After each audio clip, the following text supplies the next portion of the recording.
Valmik कराडचा encounter होऊ शकतो असं एका निलंबित अधिकाऱ्याने सांगितलंय. ते अधिकारी किती खरं बोलतात की खोटं हे माहीत नाही, परंतु वाल्मिक कराडचा एन्काउंटर किंवा खून होऊ शकतो याची भीती मी आधी व्यक्त केलेली होती. आणि आत्ता सुद्धा मोठमोठे जे मोहरे आहेत ते वाल्मिक कराड नाव घेऊ शकतो. अनेकांचं राजकीय करिअर जे आहे ते त्याच्यामध्ये उद्ध्वस्त होऊ शकतं. म्हणून जे आहे ते त्याच्या जवळीलच टीम जी आहे ती त्याचा एन्काउंटर करण्याची सुपारी देऊ शकते.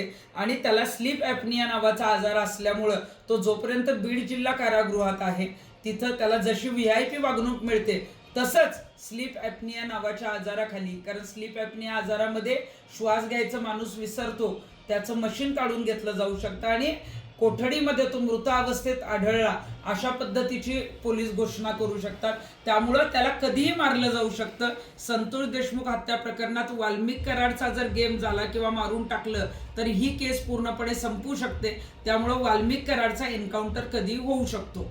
तसंच रणजित कासले यांचं जर म्हणणं खरं असेल तर त्यांना कुणी एन्काउंटरची सुपारी दिली, कधी दिली आणि त्यावेळेला त्यांनी वरिष्ठांना का सांगितलं नाही याची चौकशी होणं गरजेचं आहे.